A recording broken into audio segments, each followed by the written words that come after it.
Welcome to We're Just a Message podcast. Of course, I'm Mike. What's happening is Marcus.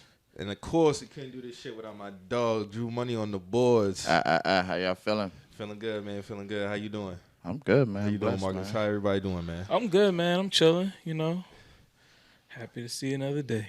Yeah, man. Always happy to see another day, especially in the fourth quarter, man. Mm-hmm. Facts. Fourth quarter always be wilding, man. This shit ugly. Crazy. All the time. This shit. Y'all be safe out here, man.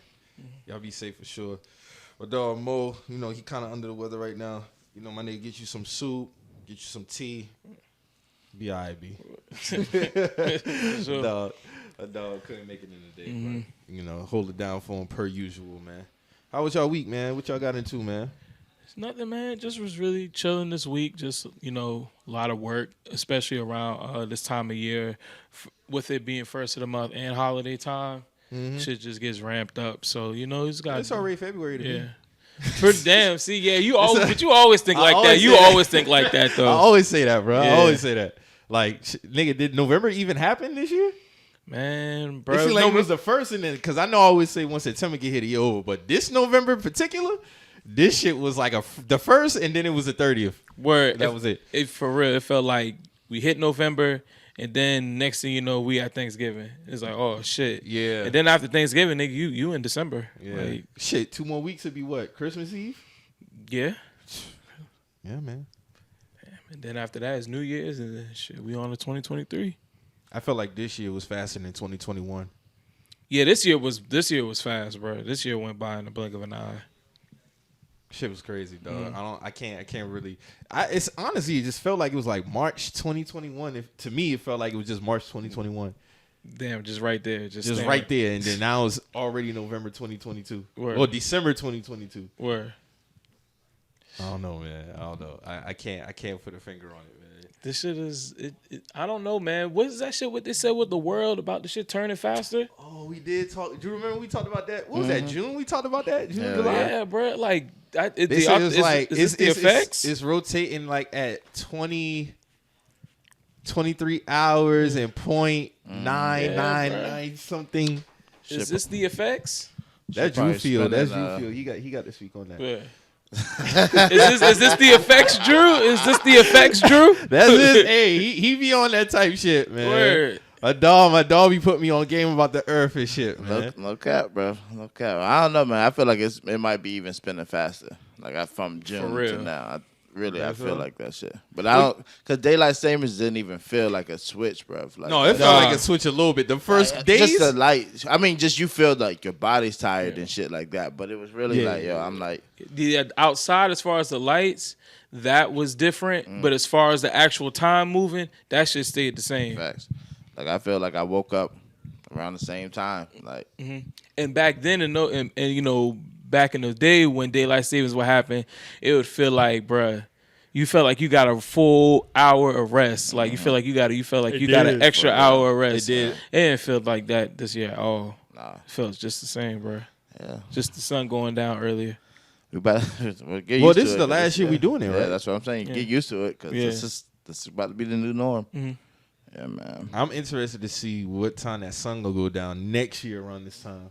I don't think it'll be as early as it is. I think it's still gonna be in that 5:36 range. You think so? You can't change the sun, bro. You know what I mean? Like how it's gonna like. I'm thinking around 7. But it's just seasonal. It's like how it just positions. When we're rotating on this side, that's why it's daylight savings. You see what I'm saying? Like, even though there's gonna be one time, the sun it's still gonna feel like when it's that time to be what would be. And when it's colder. Yeah, when it's supposed to be that switch, you're gonna still feel that. You're still gonna. The sun's still gonna go away early. It's gonna come up early. Because at the end of the day, winter's winter and summer's summer. Facts. So. Yeah. So, but I'm interested to see what that's just gonna feel like. But we're gonna be there very soon. But I think for me, I had a good ass week. Let me just say that shit because that was the question. But yeah, man, good ass week. Got a lot of work done. Like I feel like you got really 3 weeks left in December, so you kind of gotta start getting shit together for January. Yeah, so, man. You make that decision whether you want to shut it down. It really depends on you. if you want to shut it down or if you want to, because some people like to just go in the new year with clear thinking, clear mind. Yeah, man. Separate work from, personal and take that time to, maybe reflect or whatever the case may be. And some people, like you said, treat it as a time to, push forward. What could we do 2023, the beginning of 2023, middle 20. There's somebody out there right now with a vision board right now going, all right, we in December. We need to be worried about what the fuck going on in March. Facts. So facts. Shout out to them boys, man. Shout out to everybody, however you want to do it. I think post 2015 it just started to hit. You remember you used to play Mario Kart and you used to go over the little speed thing and it rev up? I felt like it kind of revved up after 2015. That year in particular, bro, like I think post 2015, it was like, because that's 7 years ago. Yeah. Come January, that'd be 8. And I'm just like, bro, I remember exactly what I was doing 2015. Exactly what I was doing. I was just graduating.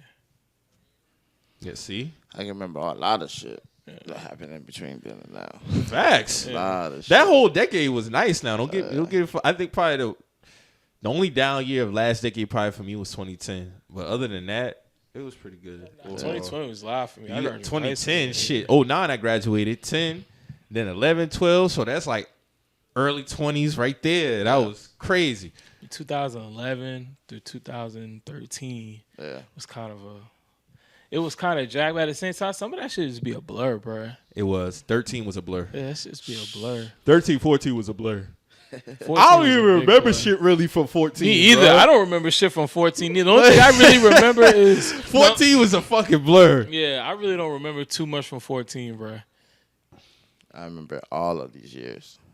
Every year I can tell you something that took place. Like I can think of one significant event, but just overall. But overall, yeah, I can't really think 11 and 12 was definitely highlighted for me. Yeah. For sure. Those are wild times for me, bro. The city was different 2012 too. What? The city was definitely different. Open, man. Shit was open, bro. Yeah. Got the niggas up out of there. Quickness. Yeah. It's like two. Niggas shut down Market Street, bro. Like. And, bro, on Market Street, there was a lot of other things popping off besides Purple Tree there, bro. 100%. It used to be, hey, you remember that shit where it was like this little club where you walk upstairs? Envy. You said what? Envy. Yeah, that shit was live, bro. I went to that shit one time, bro. That shit was jacked. Well, that's where I used to be. While niggas was in Purple Tree, I was in Envy. Or I would be in like, there used to be a Wild Wings there. Yeah, a Wild Wings there, yeah. But on Sundays, Wild Wings did like karaoke or some shit like that. Or like open mic, something like that. But it was like an older crowd that used to come in there, bust the wings down, be singing, chilling. You know what I mean? It wasn't like the chaos and shit that was next door. I was in the chaos. Yeah, you were. Yeah, I was in the chaos. Yeah. No, I was over it by then. Yeah. It's like, yo, bro, you fucking get all these clothes, you pay all this money for clothes, and you drenching wet, the shit's sweaty. Yeah, definitly, boy. Or you definitely. fighting and now the shit ripped up. Yeah, like, definitely. Roy comes on splitting polo jeans and shit. God damn, bro. Nah, it was some wild times, dog. You were going crazy. Nah, bro, oh, God. I will tell you. That nigga said split the polo jeans. Nah, bro, I ripped a lot of polo jeans. Those are one of the worst manufacturing jeans when it comes to. I never really rock polo jeans. Them shit. I mean, they're nice. Don't get me wrong. But to do quality? shit in them, I wouldn't do construction in them. I wouldn't Roy in them. Yeah, I ain't gonna lie. They do have a like the like, I wouldn't say the basic, but like the standard ones, they are very like thin material. But you got to get like double RL jeans. Like those are the ones that last like a lifetime. You know what I'm saying? You got to get those kind of polo jeans because there's different sectors of polo. You know what I'm saying? You got your you got your Ralph Lauren, you got Purple Label, Black Label, double RL, like supply and demand. Well, supply, denim supply. Like it's a lot of like different tiers to polo. So that's just all I gotta say about that. But with the polo jeans, but to Drew's point, my dog been wilding out. Basically, my dog been wilding out. Yeah, so you know what I'm saying. Like, but I ripped a lot of polo jeans, bro. Like, yeah. But niggas understood. I mean, I did. I fucking ripped my pants, bro. I don't know what the fuck to tell you. Like, yeah, I know what the fuck I just did, right? Y'all saw that, right? Yeah. Like, I fucked Hey that man, up. Toucan like shit like Toucan Reef, my brother. Like Toucan Reef. And shit like that, like good culture, man. Those, It was a good fun time. Yeah, it was a good time. A lot of carefree moments. A lot of people met their spouses in those parties. You know what I mean? Like people who got children today, people who got relationships, married, all kind of shit. Really popped off in that shit too. It was a social scene, man. It was a social scene down here. Like I know from 2010 to 12. Yeah. Me going out on rare occasions, them 1 or 2 times, like the whole vibe was just Mike out different. Yeah. What? It was different, man. Purple Tree one night. What? You was a Purple Tree? One night, 2010. Oh shit! I'm over the Purple Tree. I can see it. Yeah, he probably it. You Other had than to. that, You had to wasn't pop really out mixing there. up like If that. I say it was that live, you had to show up. You had to pop out there at least once. They wasn't letting me in, so.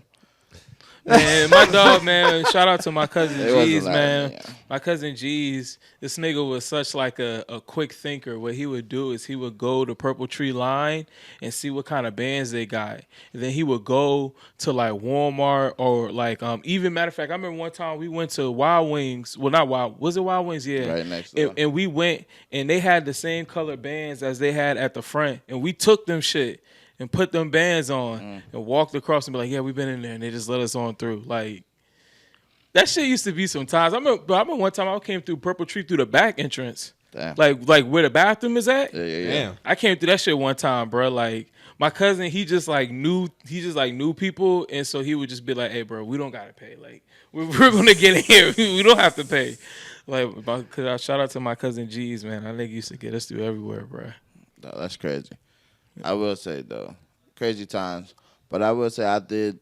If you just think about like from those times, how much money we spent on just stupid shit, bro. Yeah, that'd be the shit that really be pissing me off. Yeah, like I'd be really mad at myself. What's the dumbest shit you think you ever purchased? It's countless shit, bro. Yeah, countless. Man, but like a lot of liquor though. I will say a lot of liquor. You know what I mean? Pointless. I mean, fucking. And this was when buckets of beer was like $20, $25. This niggas who would literally have like 5 buckets of beer at their little table, bro. You know what I mean? Like you calm. And niggas used to be in that shit diamond with buckets. You know what I'm saying? Blue motherfuckers. Facts. Blue motorcycles, all that shit, bro. Liquid marijuanas. Yeah. But nah, just too much liquor, bro. Like too much. Hey, man. Too much liquor. Clothes just to get ripped. That's what I'm saying, because that was my thing. My whole thing was, bruh, you gotta get a fit, because you can't, like, I don't know what it was back then, but for me, when we was going out, we was like, bro, we was gonna go to the mall every Friday to see if we could find something. Damn. I'm talking about, bro, every Friday. I'm talking about from 9th grade to 12th grade. Mm-hmm. Every Friday, bro. That's a lot of money. That's what I'm saying. You know what I'm saying? That's a lot of fucking money. 9th grade to 12th grade, bro. Just to sweat them shit out. That first year out of high school? Yeah. Like 09 to 10? Mm-hmm. All you doing is working. So, and then you still living with your people. So you got money to blow.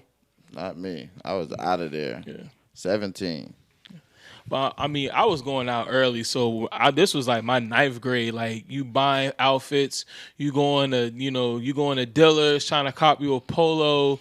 We're talking still like 2010 through that time. So through that time. So yeah, you going to Jimmy Jimmy Jazz? You trying to go to fucking Polo? You trying to go to Dillard's? Bro. Yeah, you going to sneak. And this is back when you could go to sneakers and then you could find. You might find you some Nike basketball sneakers. Like, you might find around that time, 2010, the Kevin Garnett's was back out. I remember when the Duke Up Tempo came back out in 2011. We went to Columbia for the football game for South Carolina versus Auburn. Yeah. Came back down here, went to Decibel. I caught me a pair. Went out. All right. So you know that little that spot right on Phosphate. Was it Wing Time? Yeah, if it was probably right past the railroad tracks. Yeah. So we went up to Columbia. This is October 1st, 2011. I remember the day like it was yesterday. We went up to Columbia for the South Carolina Auburn game. Came back down here, went to Decibel, copped the sneakers, then went to Wing Time. Wow. Insane. Yeah, that's a lot. But I mean, that was a good fucking day though. But I feel you, niggas used to. All right, so I remember we had a party at Toucan. Finished that shit. Went to the crib, had like a after party, because it was like an after party at our house all the time, or it was a party at our house all the time. So we bounced and went up to state homecoming at like 4 a.m. got there, it's like niggas are in like house party. The house party was kind of going, but it was at like creep time. Like niggas are kind of like, you know, duck off with a little one. You know what I mean? People passed out, all kind of shit. You know what I mean? Like it was like, all right, we're going back to Charleston. So drove right back to Charleston, and yeah, that was a full ass day. Crazy as fuck, but that was pointless. Like, why the fuck would we drive? Like, and we drunk, so it's like stupid as fuck to drive all the way up to Columbia, not Columbia, to Orangeburg for. You know, just like I said, during those times, I was just living like a wild life. You really was just like, fuck it, we gonna go, we going. Facts. You didn't really have to factor into too much shit. Yeah. But then as time went on, I think for me, when 2014-15 came and you really started establishing, I started establishing myself in my job and my career and shit, like you really had to like, I really didn't get to see, like my best friend till this day, we don't see each other as much as we did high school and post high school. Like, I think after like 2011, man, we might see each other or talk to each other like on regular, but that's still like my mans. You know what I'm saying? Like that's just what it was. It's like we couldn't really do the shit that we used to do, graduating post high school, because like now it's like, oh, niggas is really ripping and running, and then when you see them, when you talk to them, like, damn, bro, you remember 2010, 2011 when we went and we did that. Yeah, you look up, it's 2022, about to be 2023. Then before you know it, 2030.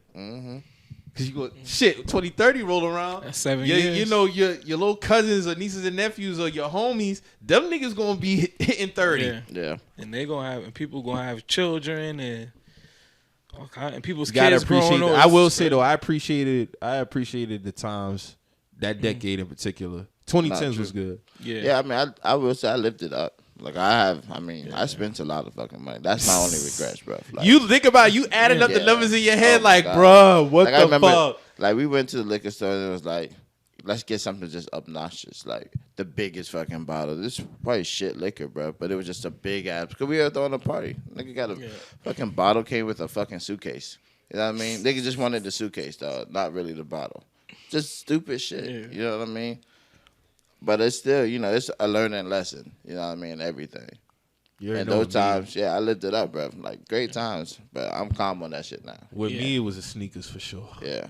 That too. I mean, For sure. It was especially when I was working at Foot Locker. It was a different time though, also because it was I was able to buy and flip shoes on eBay like that. Yeah. You know what I mean? Cell phone, same shit. Yeah. Like we had a my dog's flipping the cellies. Nah, for real, dog. With this nigga, white dude up the road in Canada, this nigga Blackberries, anything, bro, out the door, brand new, boom. Yeah. Just Craigslist, eBay, slinging them shit, bro. Like it's buying, reselling, man. That was just a thing.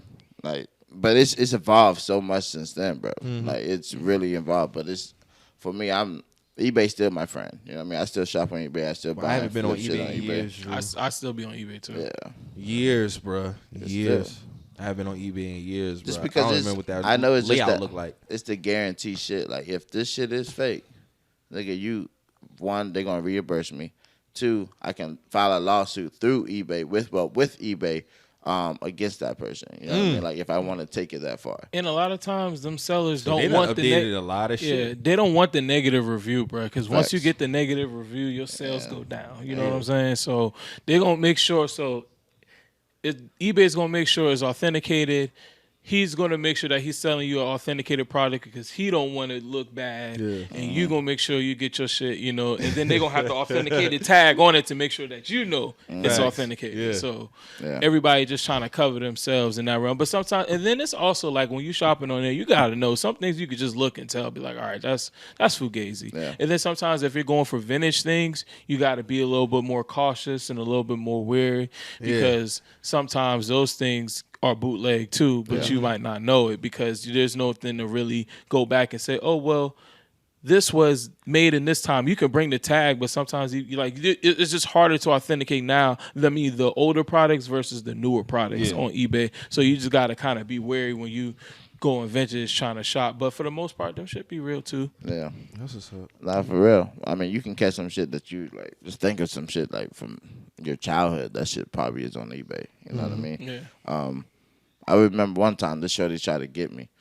I saw one of my Apple Watches and shit on eBay. she was like, yo, like this shit didn't work or some shit. Sent me back a whole different watch, bro. Like, wow. This shit was not my watch, but she put the bands and shit on it. But what I always do is take a video and a picture of everything, scratches or no scratches, and it had no scratches. This bitch had a big old scratch coming across the bitch. I'm like, yeah, bro, this ain't my watch, and you can see this shit. So I disputed this shit. eBay reimbursed me, and yeah, basically they had like 30 days to respond. They never responded, so yeah, they got their account suspended, all that shit. That's the best way to be, man. These niggas out here be ruthless, man. But, for real. Yeah, man. Shout out to the great times, man. More great times to come. 2023, I think is going to be another blur, but we'll see where we get there, man. But Drew, you right about that clothes shit because, bruh, like the 2020s or 2012s, bruh. I remember one time I was working with my people. My mama got me this job at Trident, bruh, and it was 2011, and it was a state job, so you got paid at the end of the month. So like throughout my birthday and stuff, I didn't get any money and shit like that. So I'm just like, damn, dog. Like I'm just kind of like asked out on an important day and shit. So man, at the end of the month, I ended up getting a check, and that check was for like $1,300. I didn't think I was gonna make that much. I blew $900 of that money shopping. Insane. See what I'm saying? I mean, at the time, we were 19, 20 years old. Yeah. I was 19. I blew $900 of that shit shopping.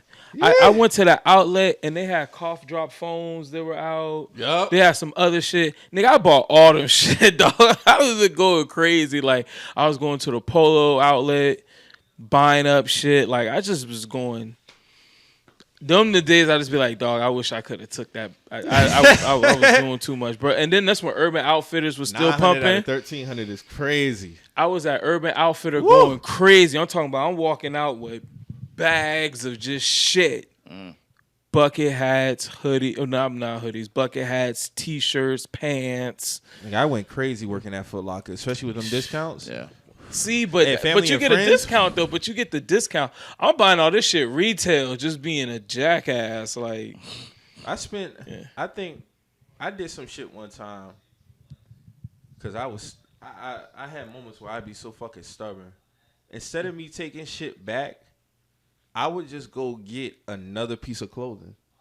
To make up for what you felt that was like, all right, this ain't hard enough, or I don't really like this, I need to buy something else. Yes. Instead of just, yes. I used to go, because I always felt like I was pressed for time for whatever reason. Yeah. So I was, let me go back up to the store and get something else. My homeboy, he would take some shit back. Yeah. In a heartbeat. Me, I would just go up there and get something else. And now I'm thinking about like, bro, that was so stupid, bro. And I'm thinking about the money that I spent in that duration. I'm like, that didn't make no sense. Absolutely made no sense. But as you get older, you get wiser. Yeah, man. You just can't be being reckless, man. The 20s, you learn a lot. You experience a lot. You have fuck-ups. Yeah. And you try to have more good outcomes than the bad outcomes. For me, I think I had more good outcomes than the bad outcomes. But, yeah, man. The 30s, I feel like the 30s is going to be even better. Yeah, you just gotta be wiser with your decisions, man. Yeah, of course you gotta be wiser with your decisions as you get older. You have more responsibilities at hand, of course. But yeah, man, I didn't get to talk about this last week, so I got to talk about it this week. Meek Mill had dropped a mixtape, man, like a real mixtape, not the shit that the artists still come back on, drop it on streaming platform. That shit be stepped on. Yeah, this is a real mixtape, rapping over other people's beats. Flamers 5. And I'm glad Meek actually stuck to that format because when Flamers 5 was coming out, I'm thinking it was going to have new music on there, original music. Nah, this was like an official mixtape rapping other people's beats. Like, that shit was really fire, bro. Like, for Meek to really tap back into the mixtape bag, that was dope, bro. Like, it was on Dat Piff, live mixtapes, all that shit. I've seen people in the comments talking about, why put it on Apple Music, I'm like, bro, that shit wasn't going to get cleared for on Apple Music. And I really respect Meek for doing that because, he going the independent route. And he was talking about, like, how, you see Meek's series of tweets, but I appreciated the series that he rolled off on this because he talking about how, like, making 13 cents on a dollar per album, something like that, how it cost him $20,000 to make Going Bad or something like that, but it made the label, like, millions and shit. Yeah. And I was like, damn, it's like he really talking about going the independent route. I think he's gonna drop in another 30 days. I applaud him for that, man. Because that was a very dope mixtape, man. Shout out to Meek for that.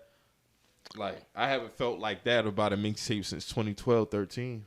For sure. That was like the last time we really had like that real feel of a mixtape, dog. Yeah, I can see that. I mean, on a lower level, well, not want to say lower level, but not as popular as Meek. Currency had started back doing that as well. He had a series called the 8 Ball Jacket, where he was rapping over a lot of old beats and just putting that shit around Dat Piff. And to see, Meek do it as well. But, of course, Meek is a bigger artist, globally. So, him doing that shit is dope as well because hopefully it'll inspire more people to go that route because I miss those days where everything didn't have to be cleared and you could hear people, hear artists just rap over, over the shit they really want to rap over. And they might throw 1 or 2 tracks of just they shit. Yeah, they shit. Yeah, it was always a good blend and good mix of that, as well.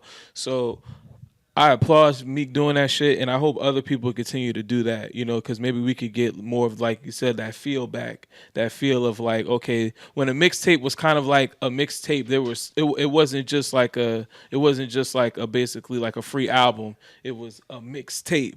So Meek doing that shit was hard. We already know who was notorious for doing that. Of course, Wayne, of course. Of course, like just putting out free music, out free. But I think that benefits. Yeah, I think it benefits the artists and their fan base because it keeps you in tune, wanting more. You know what I'm saying? Of course, you got to have you got to have some balance within that too because you don't want to just oversaturate yourself. But bro, like I think Meek doing this in 2022 benefits him so much because people are waiting for that. I will go to the link or whatever link he got and go buy his album for $10. I would do it. Yeah. So I'd be interested to see what his next project gonna be like. But I feel like this was a great warm up. He killed that. God did that. Living Wild. That's my shit. Okay. Tomorrow, of course, he did. Last. That Wait for You killed that. Like me, and he did the Cannon. That's what he really took it back to the time when he did the Cannon. I'm like, oh no, Meek definitely back in his Flamers bag for real. Because if you a Meek Mill fan, you knew he was really heavy in the mixtape game too. Yeah, at one point, yeah. With Flamers. Dream Chasers, we ain't got to speak about that. Mr. Philadelphia, that mixtape is very underrated. That's the shit when he had Rose Red on there. Yeah. He had, what else he had on there? He had, that's when he was. Go back and look at that shit. But yeah, Meek got some shit, bro. And I think he just got a newfound hunger, man. Yeah, man. Hey, at this point in his career, separating from the label, I think really just boosted his, his hunger. Yeah, it's a second wind of his career now. You know what I'm saying? Yeah. He's going all the way independent. He'll be able to control his own moves and do what he wants to do. So, shout out to Meek. I'm not gonna sit there and say I'm the biggest Meek Mill fan, but I would definitely respect the move because at the end of the day, you want to take your career in your own hands. You done been through the record label. You done been through the carousel of the record label business. So it's like what you want now. So just go ahead and do the shit. And I think Meek got a good fan base, so he'll succeed at this. You know what I'm saying? It's not like he a nigga who just always was dependent on the label. He had something built before he was even signed. So for him to go and be independent, that's just only gonna work for him. Of course it's gonna be harder. And I don't know if this is true or not, but do people really get blackballed when they decide to go independent? Because I've heard some people say that, like, when they choose to go independent, sometimes they'll get blackballed or they'll feel like they're not going to get the certain looks, even though you might have built relationships with somebody, but that was strictly through the label. So that once they leave the label, they just be like, oh, nigga, we don't. I think Tory Lanez had talked about that on after the whole Meg incident. When Daystar dropped, he highlighted that on one of the records. But actually, he just posted his Spotify. I want to read the caption because for him to do that, that says a lot, honestly, bro. For him to do that, with all this shit clouding over his head. So he had 991.9 million streams, 58. Almost at $1 billion. 58 million listeners, 50 million hours, 183 countries. He made 9 million off 1 billion streams. That says a lot. And Meek in one of Meek tweets, he said he make on the low end he make $1 million a month. A lot of artists don't do that. Yeah, that's on the low end. But you got he's very fortunate, bro. He is, but you also gotta kind of think of where Meek is at in his career. Somebody might be looking at that like, bro, you've been in this shit since blah blah blah. You only make $1 million a month. You know what I'm saying? It just kind of depends, you know. It do depend on the artist because there's a lot of artists who came around Meek time who ain't making what he making. That is true. That is true. So for him to still be sustained, of course, because at the end of the day, this is off of your catalog. This ain't even like all the way new music. So you throw $1 million a month in with music, and then you do shows and verses and appearances and endorsement deals. So I mean, I remember when Meek said in one of his tweets, he said he asked the label about going bad the record. It made them like, I can't remember the number that they made, and then he asked one, what did I make off it? And they was like, oh damn. And he was like, damn, bro. Like it really opened his eyes to like how that's. But I remember when Murphy Lee was talking about that, he was like, bro, you're not gonna make no money after they give you the advance. He's like, they give you that money up front, and then after that, all that shit go to them. Yeah. And if you make anything else, he's like, you either gonna get it on the front end or on the back end. But what they give you is what you get. And I was like, damn, that's crazy. That's why a lot of them so big on the show money. Yeah. And shit like that. Because at the end of the day, the label is investing into the artist. It is an investment. So they need to see their return first. But so they're gonna we'll give you $1 million up front. We need our $1 million. We need our money in return. But within doing that in return, there's always the contracts of the residuals and things like that. So yeah, they're gonna make the $1 million back off you and plus whatever else came from that. So crazy. You remember that video some years back when Dame Dash was breaking down $1 million? You remember that shit? Yeah, I remember. I mean, that was on MTV. That shit was crazy. Yeah, I remember that. I remember he was talking about that. Niggas saying he was going $50,000 on clothes, $50,000 on jewelry. You got to get you a house. You ain't got good credit. So all of that was that was back then was for the look though, to look like the rapper because I mean they always call it like the kit. You gotta have the kit. You gotta have your your jewelry. You gotta have a good watch. You know what I'm saying? But like I said, a lot of them niggas don't have it. That's somebody up front and use some money for you to go and get your kit instead of like naturally. Because there's some niggas who naturally built their kit. Dog, you could tell when the rapper was first coming up, he had his one chain. Then he dropped his other chain. Then he had, you know what I'm saying? Naturally, some of these niggas come in with 6 chains already. You know what I'm saying? I'm gonna come in with 6 chains already. Yeah. So it's like it be, it should be, it'd be different, man. It'd be levels, it'd be different. But I think the artist going independent, well, it can start a wave, man. It's kind of like the labels can. That's why I remember last year when they talked about if Drake was to go independent, how it would fuck up labels. Yeah. And I think had Drake gone independent, because with at the drop of a dime, people is gonna hit that link to go get his shit. Yeah, of course. He's demanded that type of respect as an artist. So him getting whatever with the 400 for the Patrick Mahomes type bag for the label, that's warranted. You see what I'm saying? I feel like he could get way more than that, but. Like, I think going independent for certain artists could change the tide, man. It could. I'm not ever gonna say the labels don't have a place and they don't hold value, because they do. Because at the end of the day, a lot of artists do need that push. They do need that, that investment up front. Yeah. Like the labels have a good place. It's just certain practices, of course.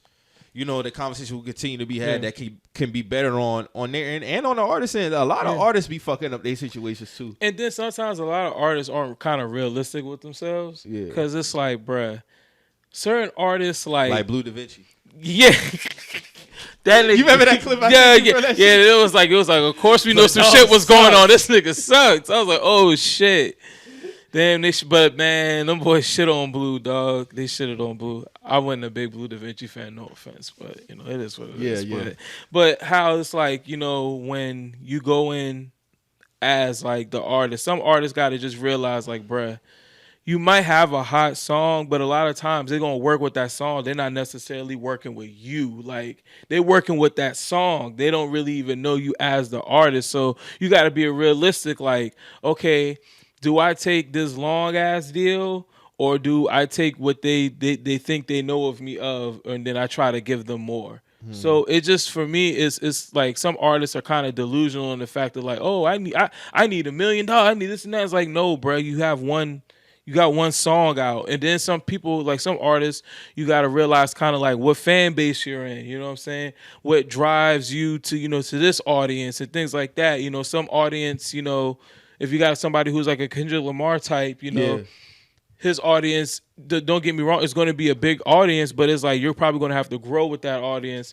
Besides, if you get a nigga who kind of on some trap shit or whatever the case may be, that audience probably might be a little bit more broader. Yeah. So he's, with that artist, you don't have to really, you got to grow with one artist, but then the other artist, you could just give him a bag and then, he'll do whatever you do. But sometimes in those situations, you can get fucked up too, because they just throw you the bag and then they just kind of leave you there, and then you, from a certain area, you lost. You know what I'm saying? You just a nigga with some bread, but you don't have no direction. Versus the other nigga where they might not give him as much, but they want to work and build and grow with him. Like I say, for instance, like a West Side Boogie. I'm not the biggest West Side Boogie fan, but I can see that, like, bruh. So he was signed with Interscope, and then he just slowly just started building. But he make different kind of music than a trap nigga. So you couldn't just give him all that money and just be like, all right, go do something. You'd have to work with him, more artist development. And I feel like there should be more artist development on the trap side too, because I feel like a lot of times labels do just give these kind of niggas money and just leave them on their way. Mm-hmm. So kind of like they don't want no assistance. They don't want to give out no assistance to the artists. Yeah. So as far as like artist development, so I mean that's just my little tit on that. You know what I'm saying? But I fuck with it. I just think with Meek, especially Meek being this this, how can I say, consistent throughout his career. I mean, Meek 10 plus years in now. Yeah. And a lot of artists don't really last that long as far as like having relevance and shit like that. We're speaking of, Boosie started the Civil War again. Yeah. Boosie started another civil war on the timeline, man. Love it. On social media, he had comments regards as to Jay-Z and his relevancy and shit like that. I want to actually see if I have the clip. I think I do have it. I want to play it just so everybody can see exactly what he said. Where we at? What did you think about his comments though? While I'm looking at it though. While I'm looking for it, did you think he was out of pocket for it, or did you think he was accurate? Because a lot of people feel, depending on the region, a lot of people feel like Boosie was accurate with what he was saying with Hov. I mean, I can understand it, but at the end of the day, why are we judging certain people's relevancy on whether they get played in a club or not? That's my like at the end of the day, Hov is Hov. Like he's always going to be relevant. He just nominated for Grammy for God Did. So I understand what Boosie talking about as far as being in the club and being in the South. Like, there are a lot of people in the South who listen to Jay-Z, but there are a lot of motherfuckers in the South who do not listen to Jay-Z, do not care for Jay-Z. So at the end of the day, if, I can understand where Boosie's coming from as far as, being in the club, but with a nigga like Hov, we're not really judging his relevancy on whether his music is being played in the club or not. Because the club nigga don't dictate relevancy. The nigga's classical, you know what I'm saying? So it's going to be club staples. Yeah. It depends on the artist. And it's like in hip hop, it's like, bro, why we do this? Like niggas don't be like, oh, is Shakespeare music, relevant to today's time? Like, or niggas don't be like, oh, is Garth Brooks music's development, relevant in today's time? If it's classical, it's classical. Yeah. The shit just gonna stay. Yeah, people got to stop using the club argument. Yeah, that I felt like, excuse me, I felt like had Boosie was like on some shit like, we really don't care for Hov like that, like they do up there. I can understand that. When you throw in the relevancy aspect, now you're just telling a lie. Because when Hov gets ready to drop some shit, whether it be a verse, we either hearing about it before it drop or everybody's stopping what they do and listening to it. Same thing with Cole, same thing with Kendrick, but they not club staples. Yeah. Boosie is very relevant in the South. Yeah. They probably don't care for him like that up north. It's the same. It's all regional at the end of the day. Well, I will say this, though, when it comes to Boosie, there might be a little bit of places that don't rock with Boosie, but for the majority of the part, bro, bit of the country rocks with this nigga's music. Yeah. I don't give a fuck if you're from fucking Northern California, if you're from Kansas City, if you're from fucking Milwaukee, if you're from Chicago. The only areas that might not eat that shit, I think. If I had to judge how far Boosie music go up north, I'd probably say maybe to Baltimore. You think so? I know so. People in Baltimore, they okay. love Lil Boosie in Baltimore. I'd probably say maybe Baltimore. I don't know, Philly may or may. I'm not too sure, but I know for a fact it goes all the way up to Baltimore. And then when it comes to like the Midwest, his music's all over the Midwest, Milwaukee, Ohio. You know, because you got to think at the end of those days, those people are Southern people too. They just migrated.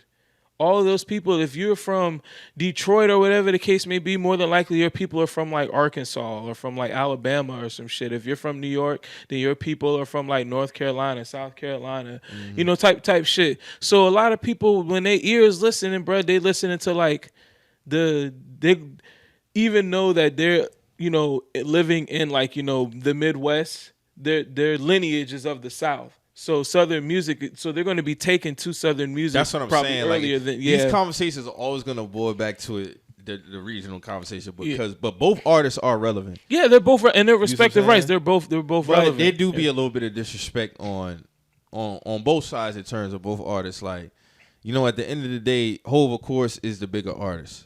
Boosie is a big artist in the South. You see what I'm saying? I feel like Boosie's a big artist nationally. I don't think he's just a big artist in the South. That's what I'm saying. I think he's just you think niggas in the West Coast fuck with Boosie? Go to Northern California. They fuck with Boosie heavy. They fuck with Boosie heavy. Because a lot of those people who are from Northern California, they people originally from Louisiana. Okay. So that's what I'm saying. It's all a connection there. Mm-hmm. Like, if you really think about it, how the music spreads and how it sticks. Yeah. People fuck with them boys. Like, people fuck with Boosie in Northern California. Southern California, they got their own thing, their own region, their own culture, shit like that. Northern California does as well. But I'm just saying, as far as, like, the people, and I'm pretty sure niggas in LA fuck with Boosie, too. Maybe not as hard as they do in other regions, but I know for a fact in Northern California, they fuck with Boosie tough. Mm-hmm. Boosie, you know Boosie dropped the album this year? I don't listen to new Boosie. I listen to old Boosie, so I wouldn't know. Like, he dropped the album in February, bro. Oh shit, I didn't know. Yeah, well, I definitely listen to old Boosie. Yeah, I don't listen to new Boosie. I really don't listen to new Boosie. No offense, you know, but yeah, I just feel like and every time we have the regional conversation, he's always a common denominator in the shit. Hov is always a common denominator in the. I don't know who it was the last time, but it's like they use him as the one to have the conversation. I'm like, why y'all using Hov? Like, that don't even make sense to me. Like, and also, like, if it's not for nothing, Hov fuck with the South. Like, Hov fuck with the South. So definitely do.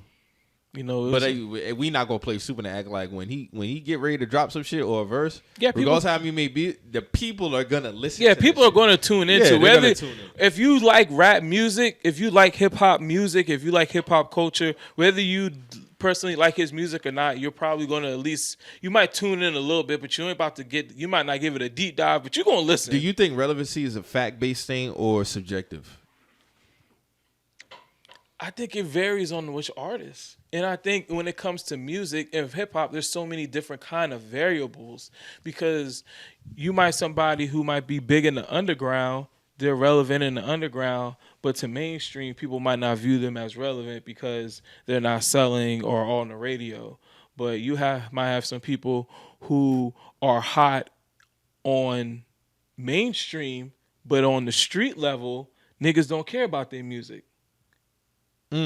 So to me, it really depends on the artist, their version of relevancy, because you have some artists. Chance a Rapper. Some people might view him like he is relevant to the big name corporations and the mainstream, but niggas not bumping that shit in the street.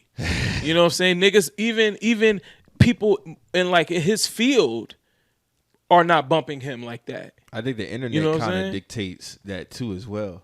It can. It could definitely sway opinion. It can definitely sway some people's opinion about an artist. Because that's why I said the club is not really determining if you hot or not.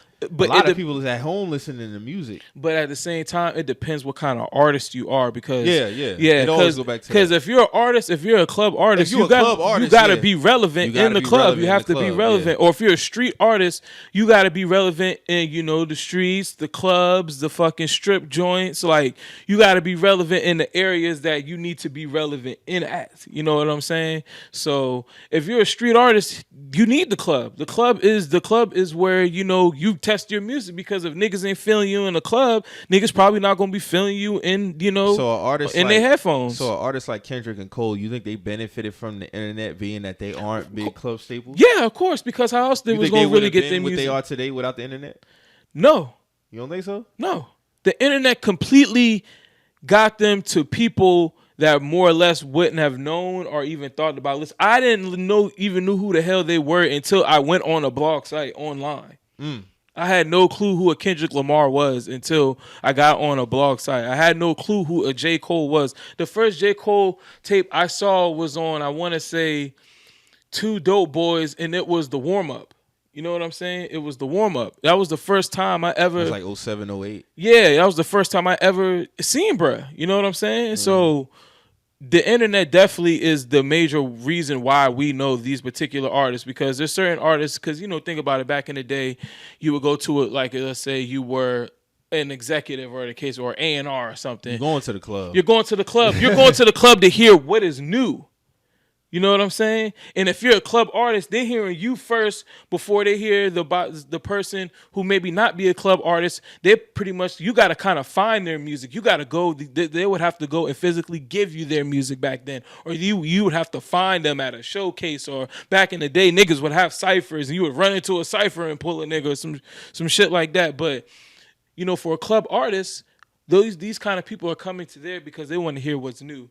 Now, but once it got to that 07, 08, more the internet is more prevalent. People are now finding the artists that they deem that they like and they can have a personal connection with, because you can find them on the you can find them on the internet, and that's and they feel more connected to that music with like in that way than a more or less Well, I don't want to say more connected, but it's just this is the way that their music can be heard and can be found by masses of people besides having to go to the club. Makes perfect sense. Makes perfect sense. I agree with that. I think it definitely was a boost and it was beneficial, especially today is just a complete 180 from, let's say, 04 and 05, even though you had the internet rise, but now with like the direct 2 seconds I could get a song type shit, like it's just different, because I do miss the times of actually logging in on the computer, going to get some shit, putting it on my drive and then transferring and shit like that. But now it's so easier, and I actually want to get on my drive just to see what all I got on there, because I know I got folders and folders and folders of shit. And I think with time there's always evolution. Things will continue to change. I think we reached the peak as far as the access to music. I mean, of course, at first you had the records. Then after records, you had tapes. Okay, after tapes, you had CDs. In between, you had the A-track. Now you had the MP3 player. Okay, when the MP3 player got introduced, that was like 05. That had to tell people. I think it was a little bit before then, too. You might think that? I'm thinking 02, 03. For real? MP3 players? Yeah. Oh, I had one. My first one until about 04, I'm not saying 05. me, I had one, but the introduction. Okay. Then. So I think when you start introducing the internet had to be, like when the internet really got introduced, like 94, 95, that had to put, and a lot of people didn't think it was going to last. Yeah. Then you factor in, cell phones, and then just all that shit is a culmination of when the phones really started introducing the music player.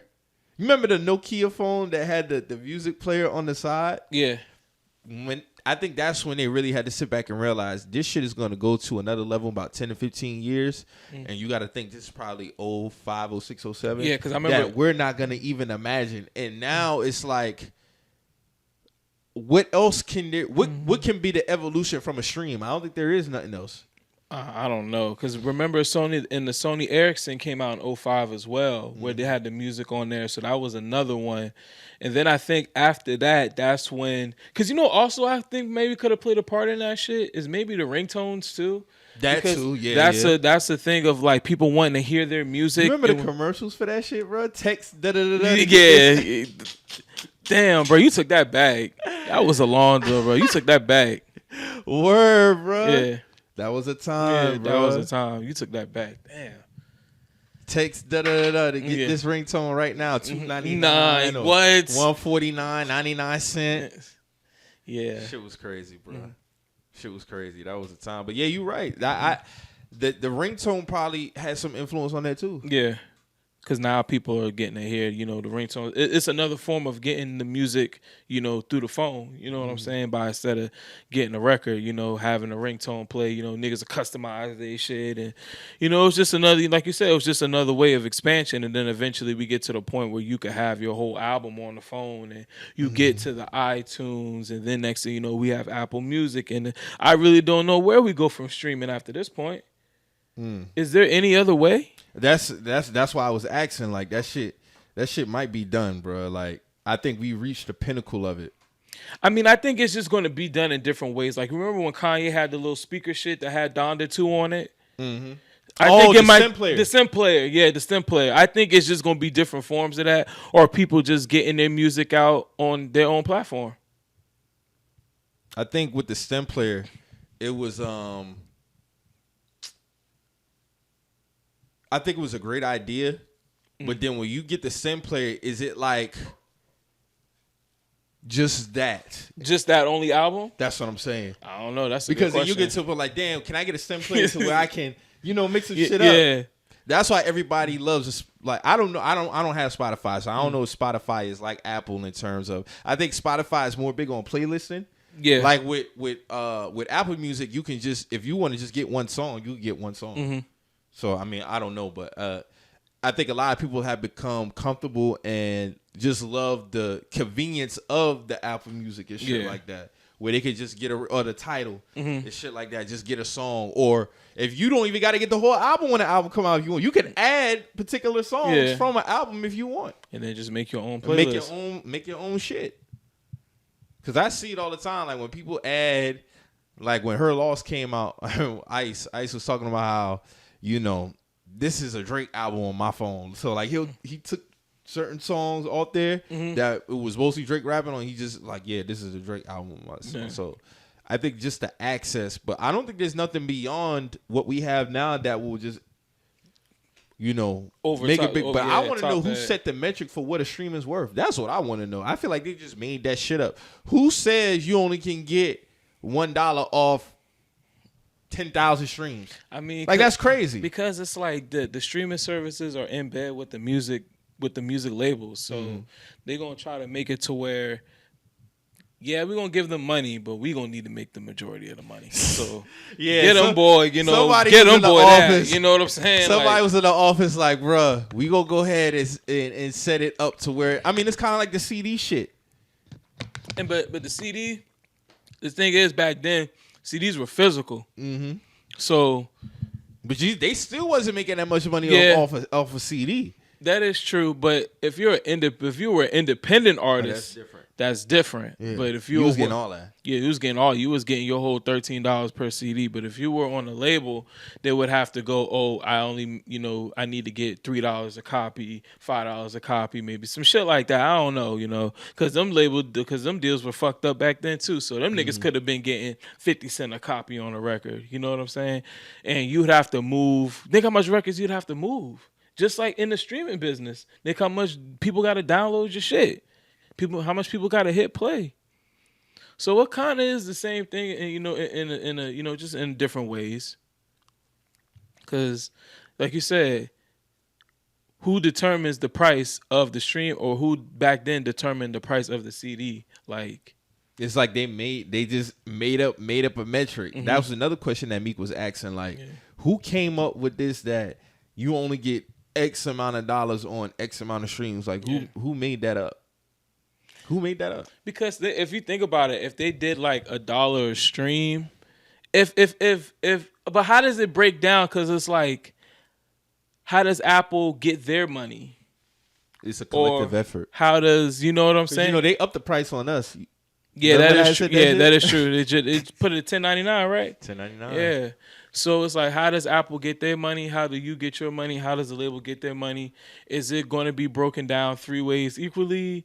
You know, which I feel like if it is a certain, if it's like that, then I mean personally, I feel like that should be a way, you know, break it 3 ways equally. But you know, the label might feel like they hold more weight because they doing more. The artist might feel like I need more weight because I'm the one rapping and doing it. So I feel like it's always going to be a conflict with this shit, man. I don't think unless you go independent, I feel like the artist will never truly feel like they get what they deserve.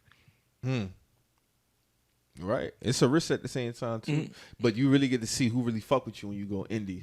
Yeah, that's true. You really get to see who fuck with you when you go because indie. Because niggas don't got budgets to be giving you, you know, 50,000, 100,000 a verse. You know what I'm saying? Or you going to do it just off the strength? I was looking at Hit Boy interview when he, I forgot who he was talking to. Talking about the academics one? No, I think it was with Budden. And he was talking about, like, how much does he charge for a beat? And he's like, if you're a new artist and a new artist trying to get Hit Boy on this shit, how much is gonna run him? He's like, well, it's gonna be cash for sure. Yeah. He's like, 30 can get you something. 30 can get you something. 40. He's like, and it was like they was just throwing out numbers. 40. He's like, yeah, 40 get you something, but it gotta be cash.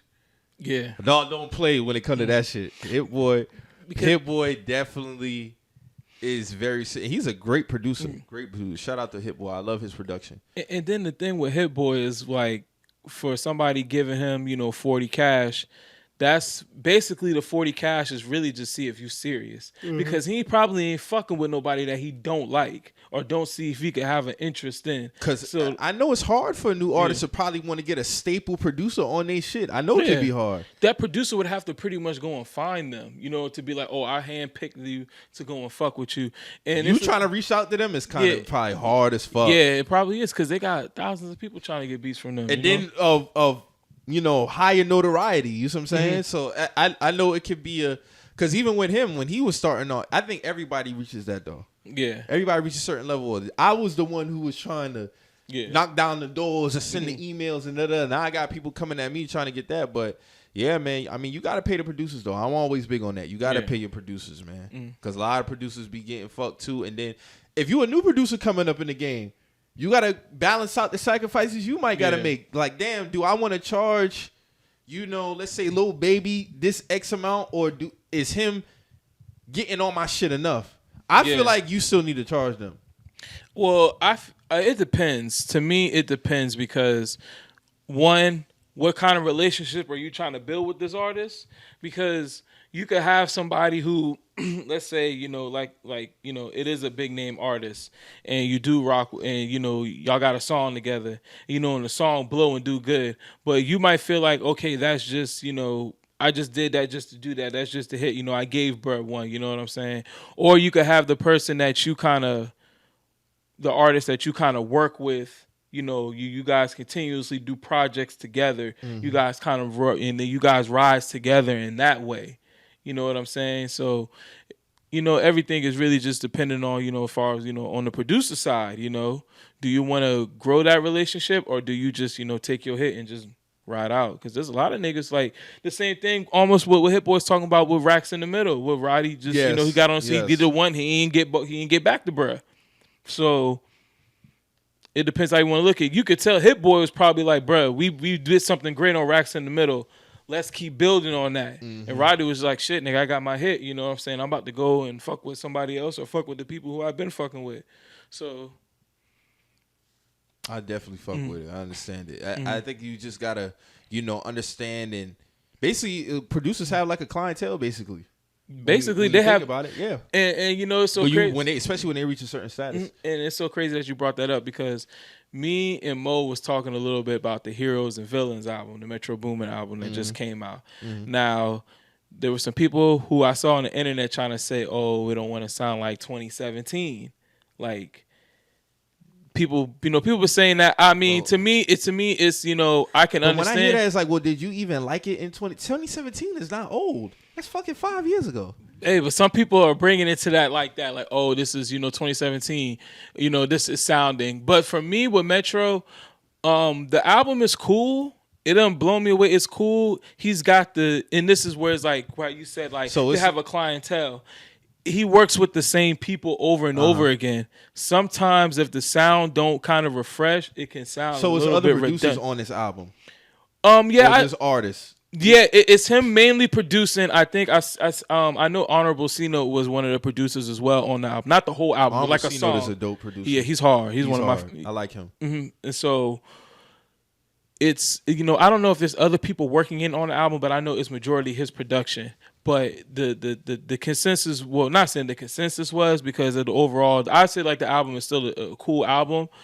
Sometimes it just sounds a little bit redundant because we just had Her Loss.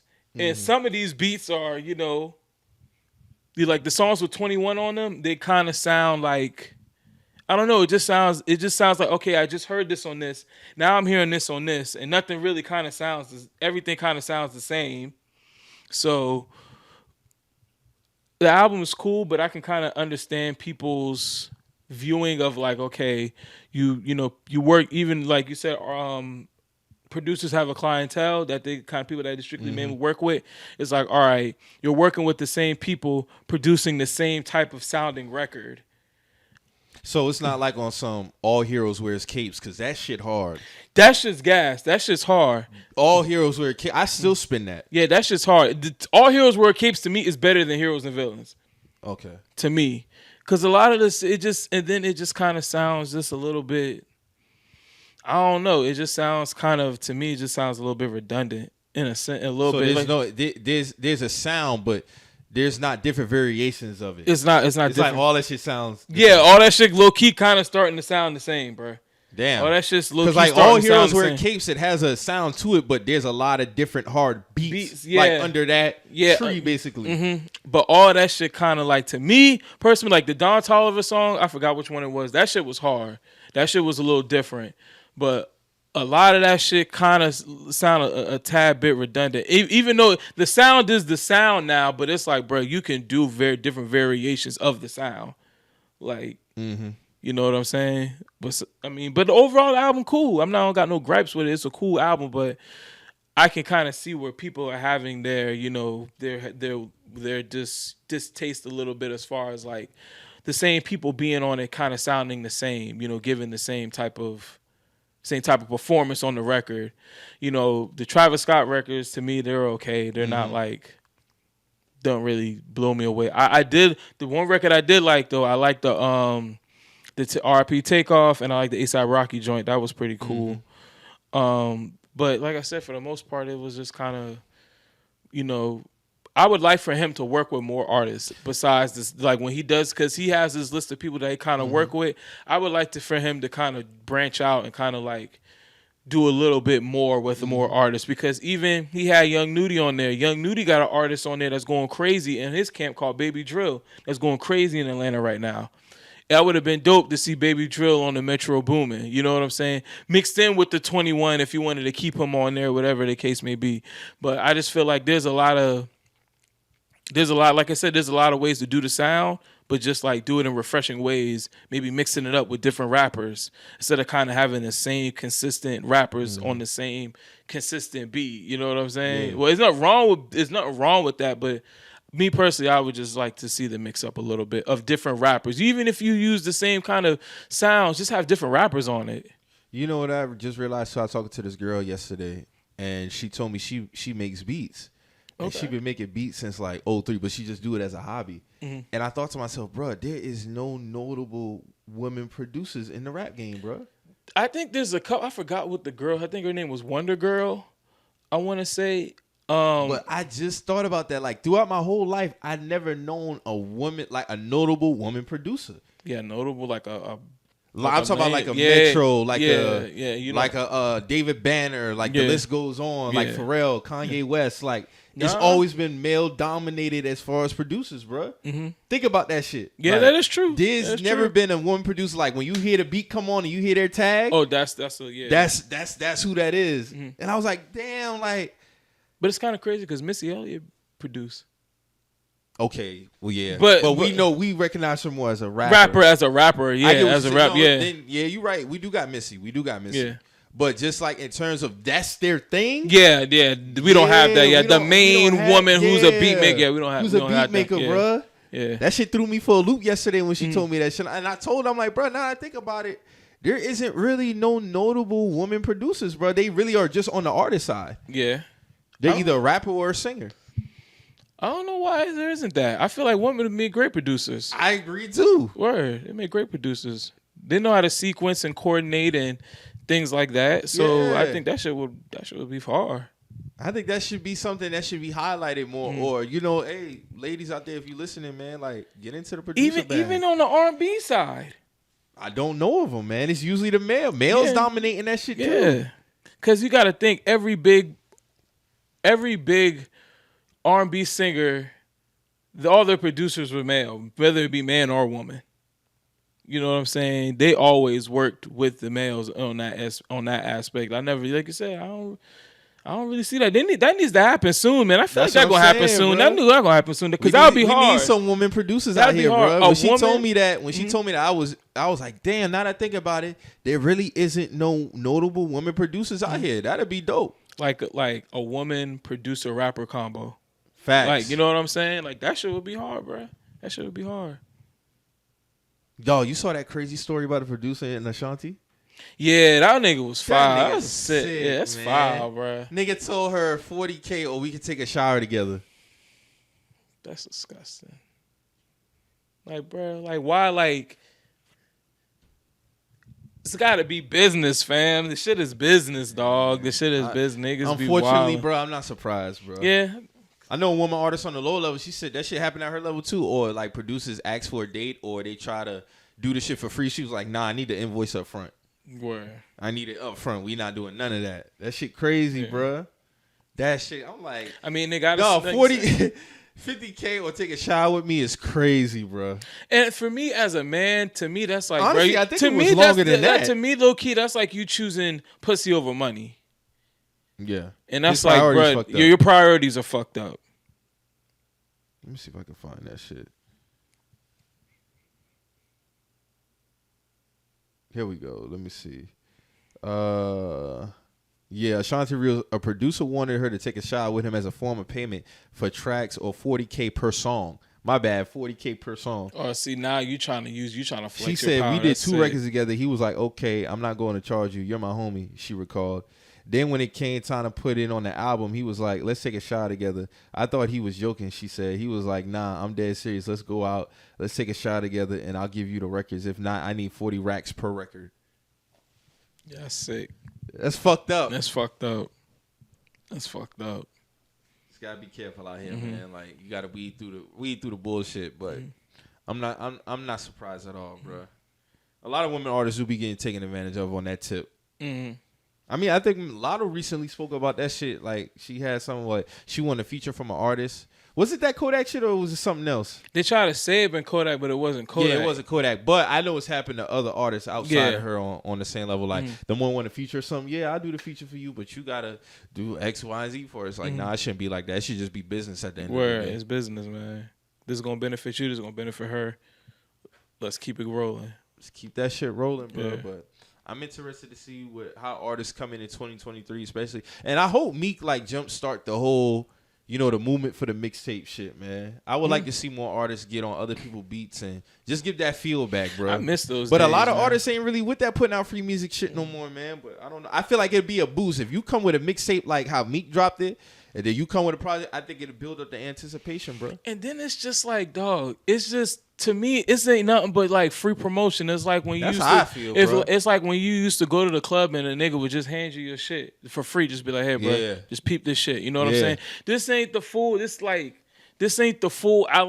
Don't expect the full album type shit. Just expect, like a nigga like Meek. You want to hear, you want to hear a nigga bar up. So here for that. You know what I'm saying? Just like enjoy what the artist is giving you, especially if it's for free and you don't have to pay for Facts. it. You know what I'm saying? All that shit is just free promotion. I wish more artists would do that shit. And then you get to see different sides of artists. You get this, like artists, you can experiment on other people's beats and shit, and do different flows, try to get different shit off. You know what I'm saying?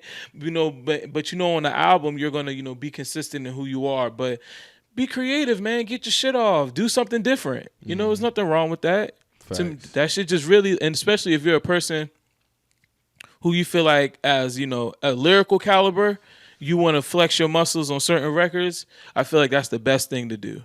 You know what I'm saying? That's the best way to do it. Mm-hmm. Or if you're somebody who is a super creative and you want to just try different flows, different patterns, anything, this is the perfect outlet to do it on. Mm-hmm. You could do it on other motherfuckers' beats, so it don't come across too crazy to the untrained ear of how people are used to hearing you. I think that'll also be kind of like a low key history lesson on the newer generation on like, yeah, bro, this is what artists used to do to get their name buzzing. Mm-hmm. Like as far as like the mixtape game, but yeah, man, we had some other wild shit happen this week. Drew, you might have some opinions on this one. So, Omni Hellcat and Kool Kiy got that lawsuit slapped down from Nike, man. I didn't even know Omni's had sneakers. I didn't even know he was in the sneakers. Yeah, bro. he had. I didn't know he was still going with them though. I knew he had them though. Drew, this man got a damn near replica of Chunky Dunkies, bro. Like they're Nikes or they're the Chunky Dunkies. Shit. They're the Chunky Dunkies with a different logo. That's basically what they are. So like buddy who was doing the lightning bolts. Yeah, with the Kool Kiy. That's Kool Kiy. Okay. They both just got hit with a lawsuit. Just like Geiger, but I think Geiger and them came to an agreement or something, right? Mm-hmm. Yeah. Can't play with fire, man. It's too many designers out here though. Like design your own shit, bro. Knock off of ones. Knock off of ones, dog. Like a one. Like it's either dunks or ones. There's no in between. Yeah. But it's owned by Nike. Like get your original shit, bro. That shit crazy. Mm-hmm. But I mean, they gotta knew that was coming eventually, bro. Yeah. I known that was coming eventually, man. I just sent you the picture, Drew. Look at that shit. That shit is madness. This is Omni and the Hellcat shit. Only so long you could get on with that shit, man. Only so long you can get on with that shit. All right. Tell you, man, these niggas be having the nerve to be acting like they fighting for something. What are you fighting for, bro? That's the shoe down to the T. This is a closed case, like open and shut case right here. Like dog, y'all better come to agreement or something. Nike, don't fight that shit. Nike, get your coins, bro. Get your coins, man. Because people, and then we had sent I don't think it was you or Mo had sent the thing in the group chat about how Bape kind of slid through. Bape slid through the whole Nike, them getting sued by Nike because for one, the patent. So U.S. patent law says that when a new product comes out, it protects you for 20 years. The Air Force One came out in 1982. Bape came out in 2000, but they notoriety really took off like 02, 03, 04, past 05. Past the patent. Past the patent. Yeah. Of course, they've been in since the 90s when sneaker came out in 2000, but Nike probably didn't know about fucking Bape in 2000. Yeah. That's just my opinion. Yeah. But they didn't care. And they're a Japan-based company. Right. So that's another reason why they was able to skate under a possible lawsuit from Nike. Yeah. Because I always felt like Bape was a knockoff Air Force One. I always felt like that. Me too. At first, yeah. I had a pair. I had a pink pair. Yeah. But, I mean, it started to become a thing. But I also I started liking shoes that were just different. Yeah. You know what I mean? Like, that was just where I went. And I'm not mad at it because I was never a big Air Force person anyway. Right. I had the all whites at a time, the blacks, but just as far as the likeness, I wasn't till this day, I'm still not a big Air Force person. So when people really trying to go up for Kool Kiy and like cats, like it's like, bro, like I get it, but what do you expect? Like I get it, but where's the originality, bro? So is he really cleaning up? Like if Nike's coming after you, like they got time for the bullshit. You see what I'm saying? Like.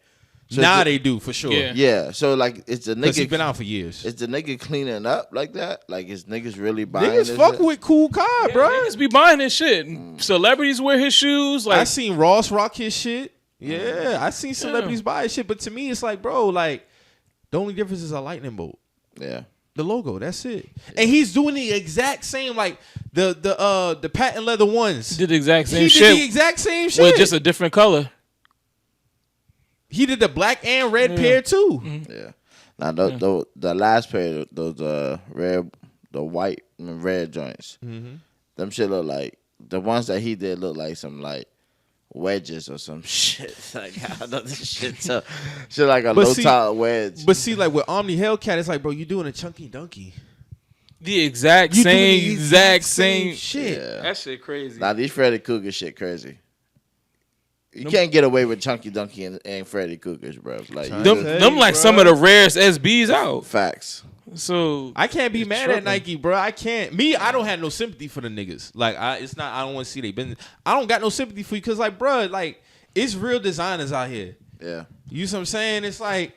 I wonder what the breaking point was for Nike though. Like, at what point was they like, "Fuck this nigga"? Yeah, because I want to know too. Because I know they probably didn't. Because like you said, Kool Kiy been out for some years, so I'm pretty sure.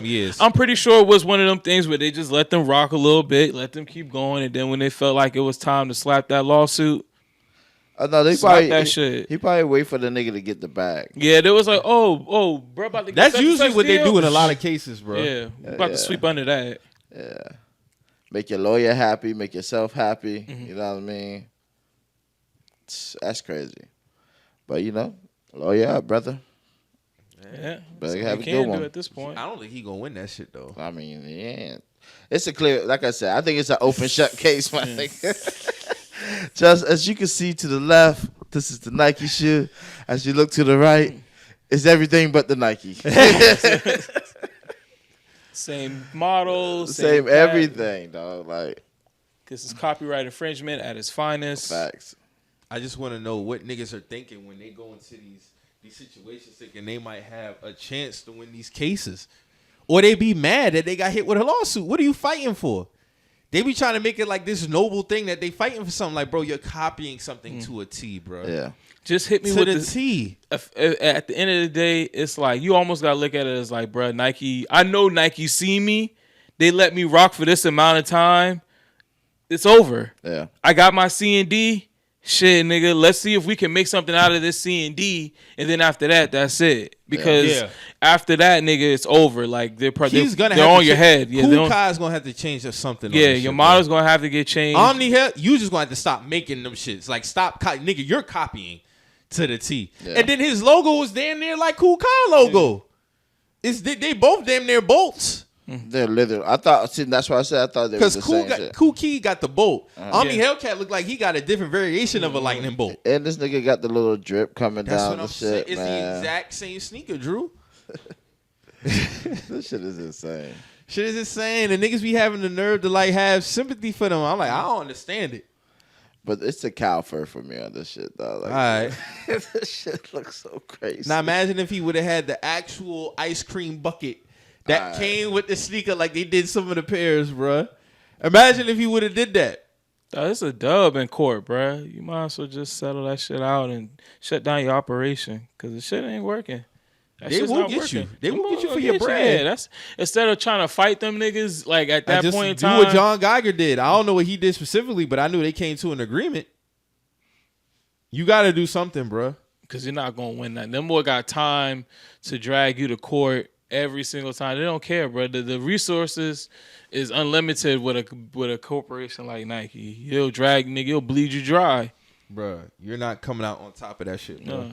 But it's evident that you took their model and their whole shit. So it's like, bro, you might as well just get whatever you can get and then come up with a new model. Yeah, they cook, bro. This shit. I'm looking at the details on this shit. Like this shit is... If anything, bro, if I'm Nike on the real, I would be trying to really, instead of like, of course I would be taking them to court because of that shit. But I'm also trying to like, why don't they get them on the team? Get them on the team. I figured that's where you was going. Get them on the team. Well, because Black lives don't matter. That shit was just a.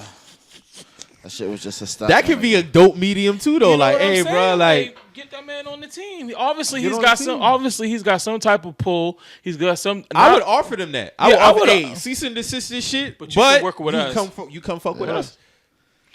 Nah, but Nike niggas got to pissed, put their ego to the side, and niggas can't do that. Niggas ain't just gonna put their ego to the side. I don't think Nike's doing that. I think they're going for the guillotine. No, they going for the guillotine. But I'm just saying, if it would was me, I would do that. I would. It would be a nice spin for. I mean, it would be a good look for Nike in general. But I think unless one of these celebrities or one of these niggas really speak up to be like, hey yo, like we fuck with Nike, we fuck with this man too. You know what I mean? Like clearly he got a some kind of designer vision, like you guys saying. You know what I mean? Help the brother out, do this shit the correct way. Like also educate, you know what I mean? Educate others who want to do this shit. You know what I mean? Like, nigga, it can't just only be a Nike. You know what I mean? It can't just only be a Adidas. There's going to be other shit that's going to come out and start popping. I mean, it's crazy because this dead shoe shit is popping for Nike and shit now. Like niggas are coloring and doing all kind of customs on them shit, but.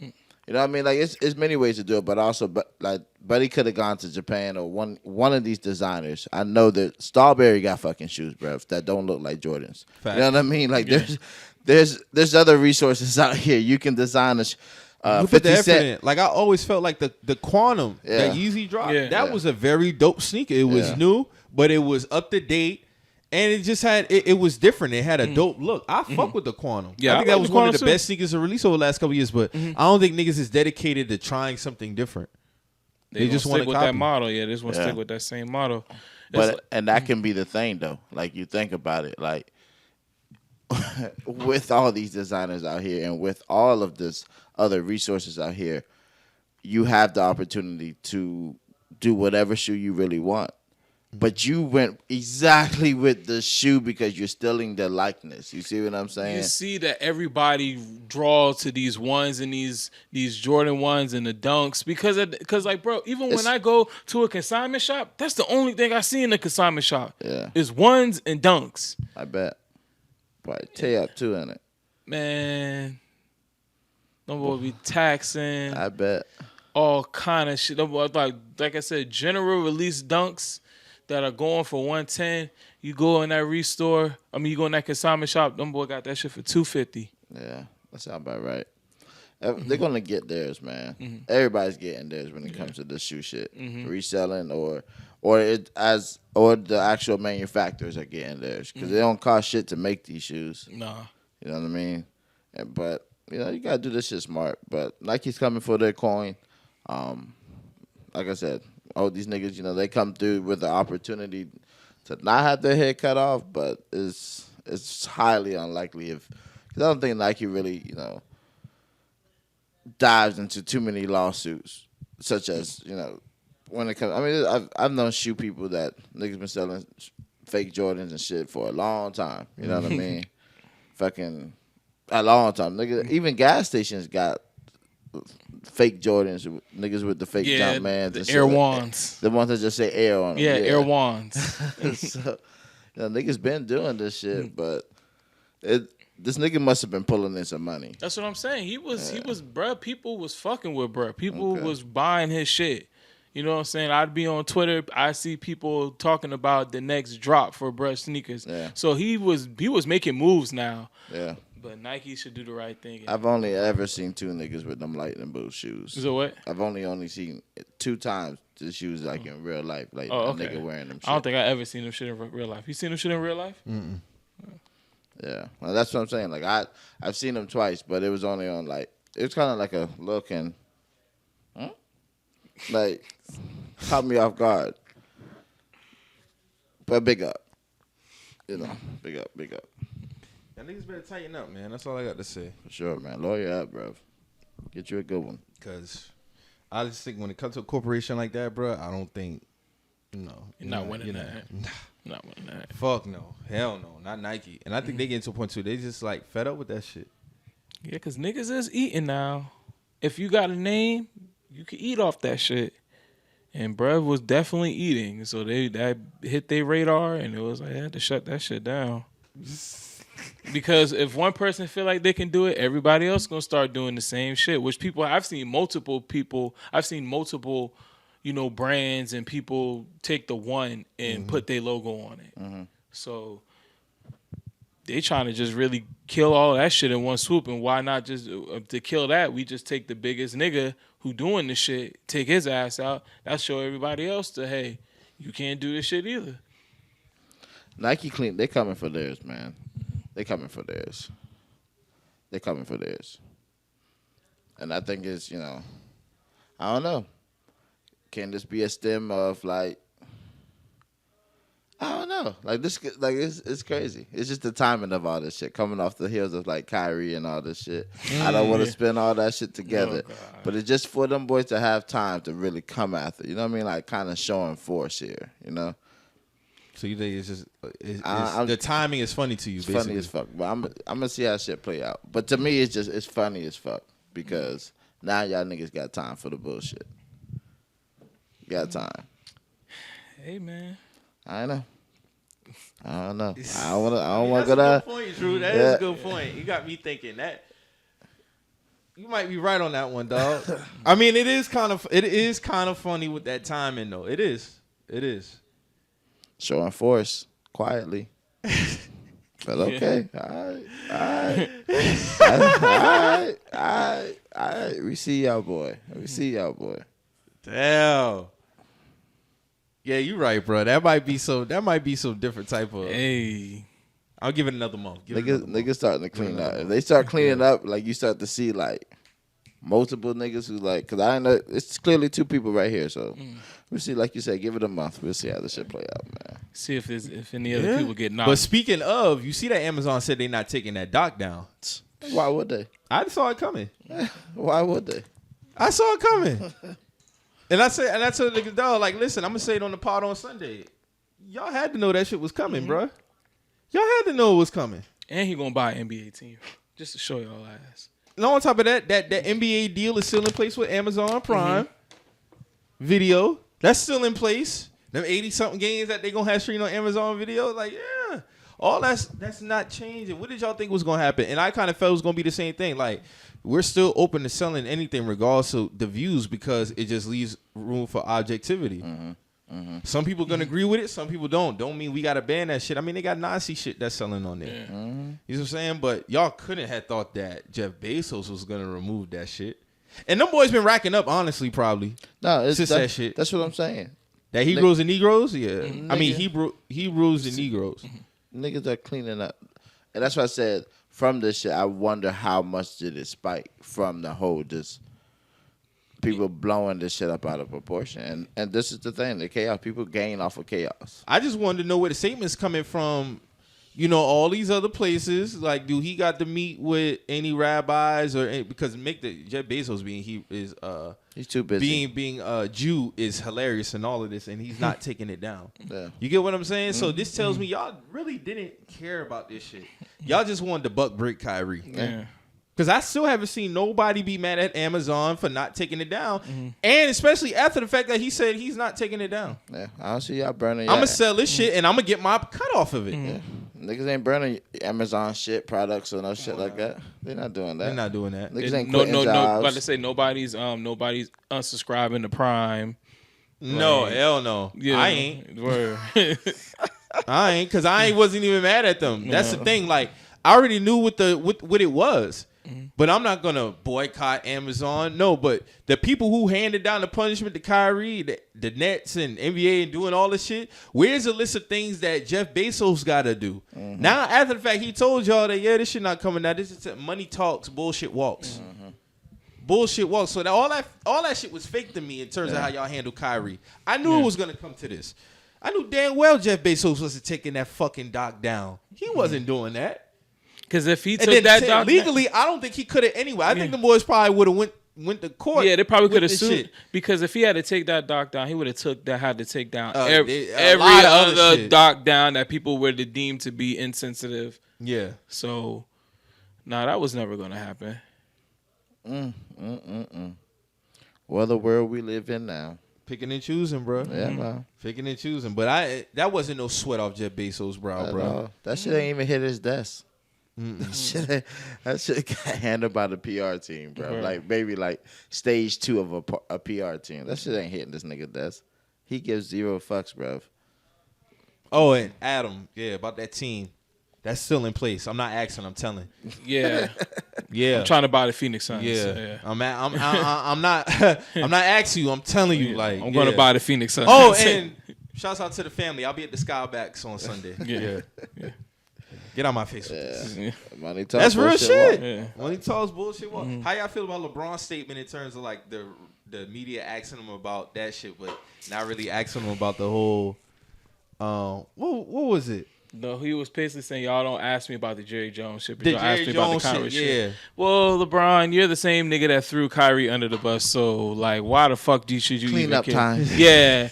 You want to make sure you still stay good with the black, with your people and this and that. But at the end of the day, you still threw Kyrie under the bus. Facts. You still threw Dog under the bus, and then you asked them why they don't ask you about this Jerry Jones shit. You know why they not ask you about this Jerry Jones shit. First of all, it ain't your sport anyway. That's number one. Number two, like LeBron is never not going to do something that doesn't make him look good. I'm not saying there's nothing wrong with that.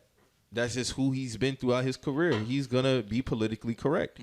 Because he was so happy to do the Kanye West interview, and then he didn't drop it when he saw the smoke coming. You ain't had a problem doing it when you was actually in the act. I don't know how long this shit was. It probably could have been an hour, 2 hours. I don't know. But you didn't have no problem initially calling him, then sitting down and doing it. After all the shit that he already done said.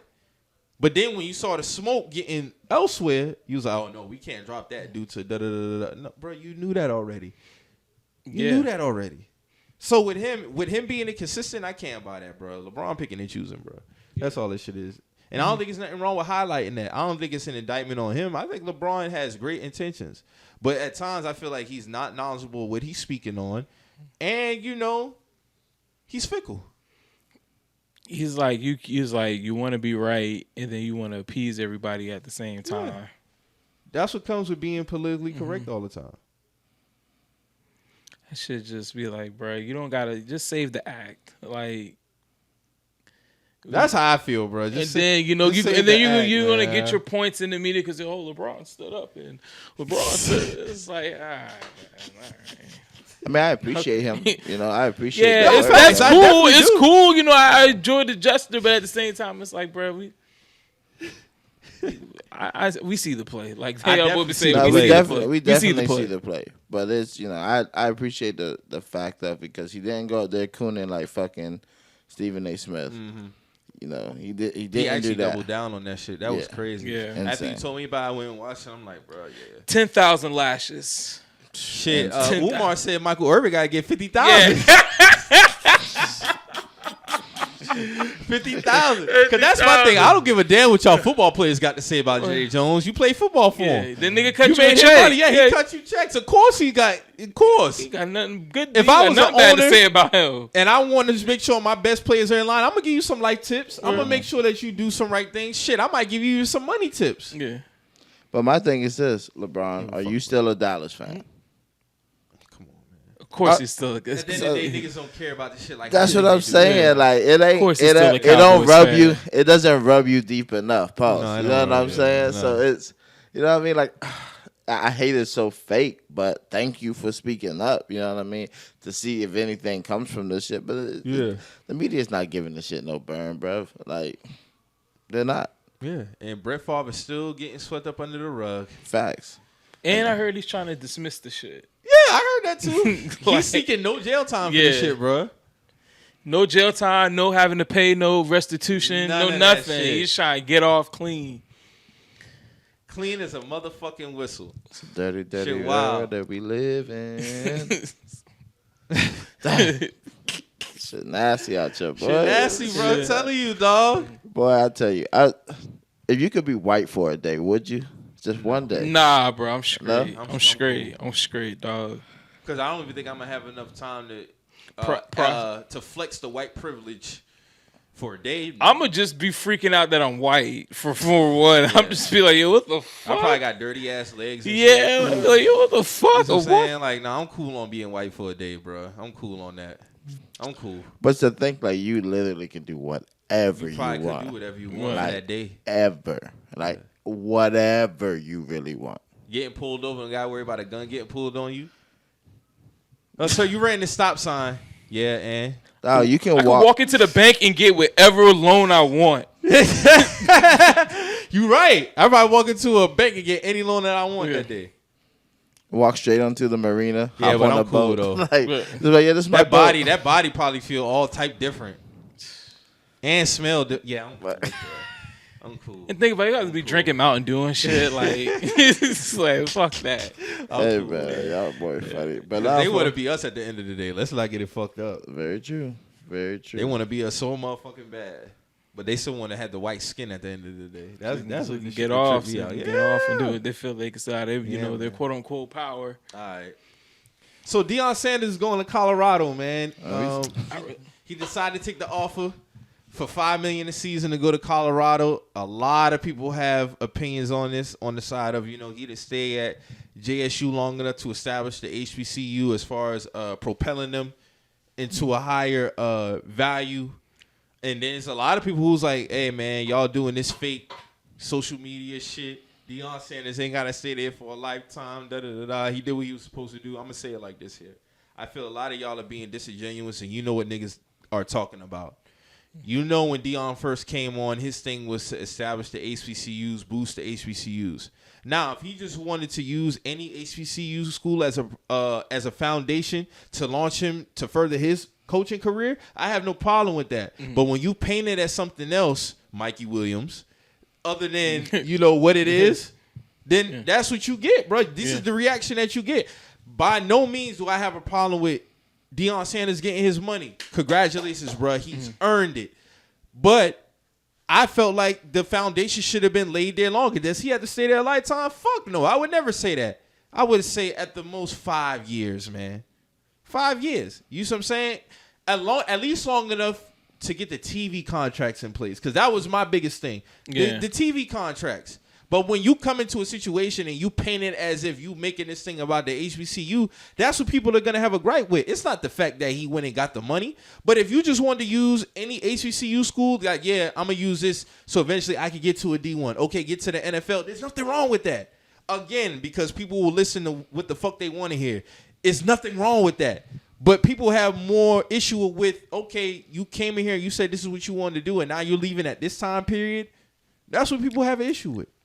I could feel that because at this point in time, this is a very important time because they're starting, like, the recognition is getting there. Yeah, it's to like they were just on College Game Day this year, so it's starting to project and go and go and go. A few more years would have been good. Yeah, to really lay the solid foundation to where he could have somebody else ushered in, maybe another former NFL, player. Mm-hmm. Usher him in and make him be the starting and stay long enough to at least kind of make a tradition, kind of lay, like you said, a foundation down. I'm not mad at him because at the end of the day, $5 million is $5 million a year. He was only making around $400K, I think, there. But I know Deion don't need the money. Mm-hmm. But at the end of the day, $5 million. So I can't blame him. I'm not going to knock him for that. But I do understand where people are coming from because you didn't really give it enough time to really build that tradition, that establishment.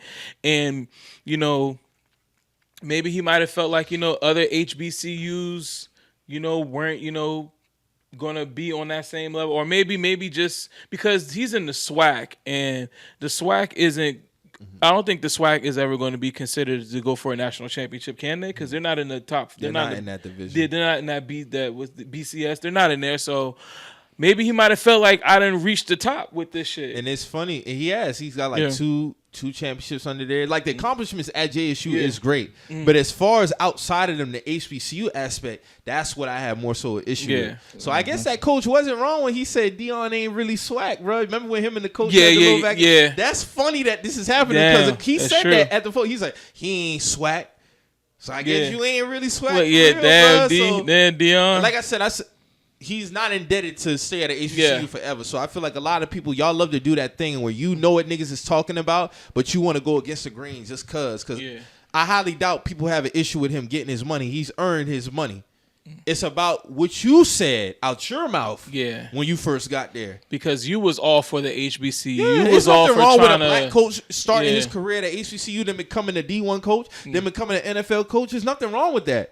But if you say you have a certain plan and you want a certain notoriety come there, you need to be there a little bit longer than what you did, especially when you just now getting on the college game day. The TV contracts, again, the TV contracts, because I spoke on this back in the summer. The TV contracts was the big thing for me. Yeah. Because they should have an SEC network, an ACC network, you go a Big Ten network. Yeah. If you get a ESPN deal with the HBCUs or you have an HBCU network, that's a lot of fucking attention and more money coming towards these schools, bro.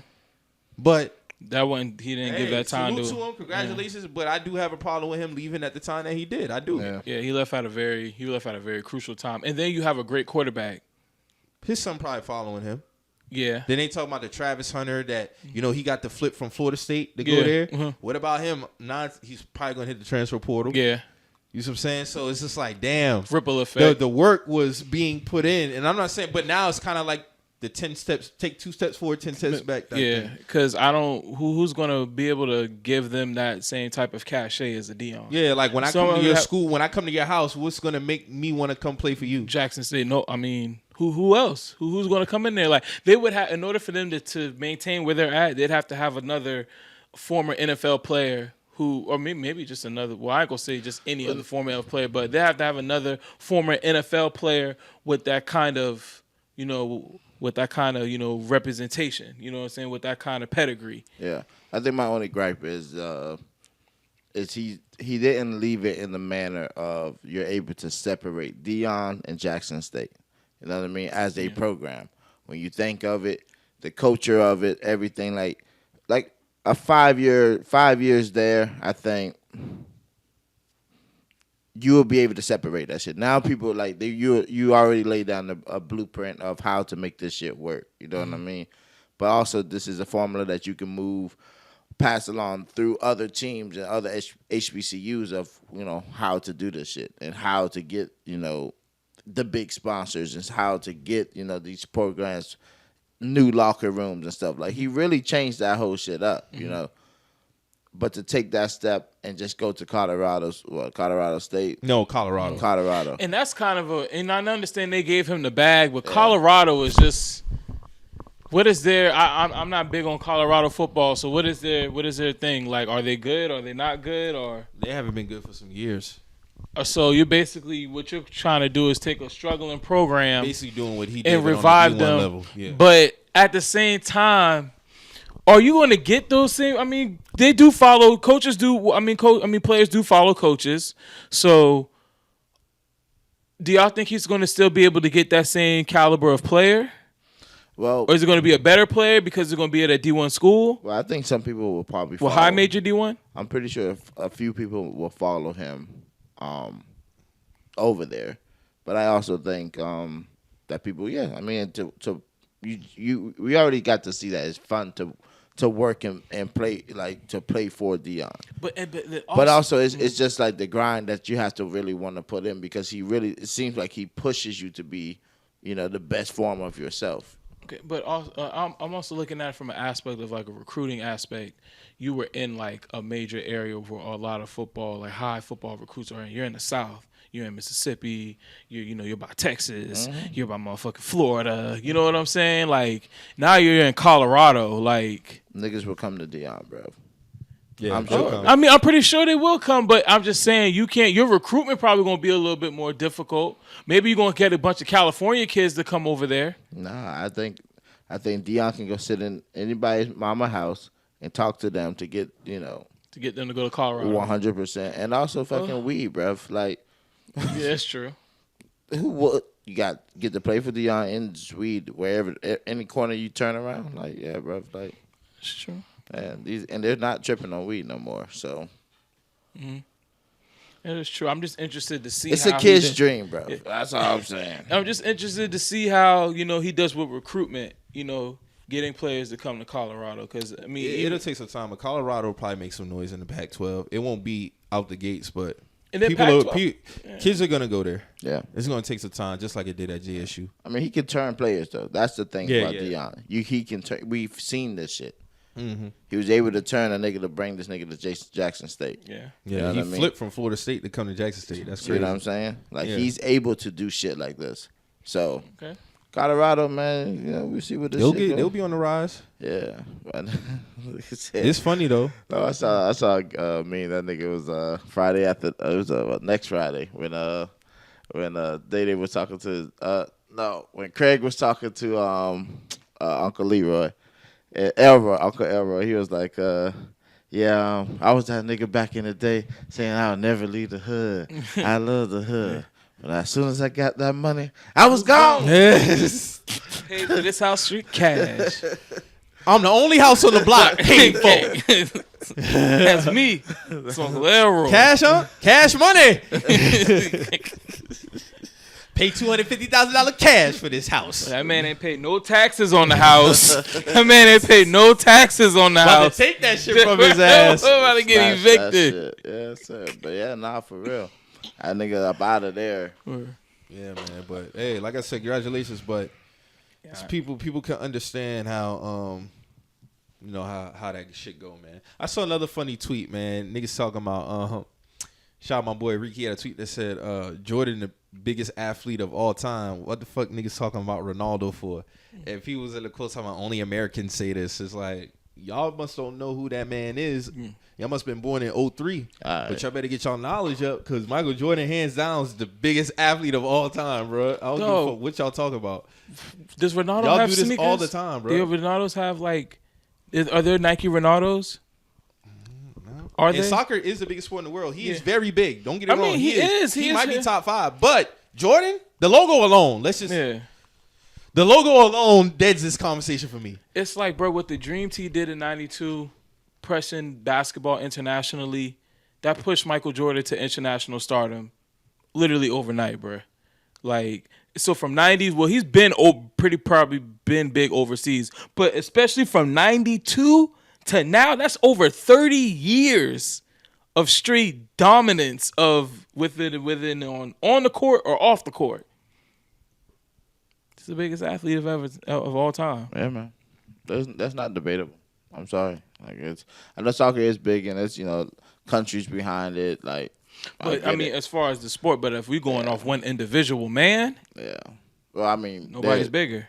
Nobody pause. Dame Dash pause. Nobody's bigger. No arguments there. That's how I feel. Yeah. I mean, it's Michael Jordan, Michael Jackson. Just that conversation's dead. You seen the conversation? People are saying that Bob Marley's bigger than Michael Jackson. No. And I'm one of the biggest Bob Marley fans. I mean, I'm not the biggest, but I'm a huge Bob fan. Yeah. But no.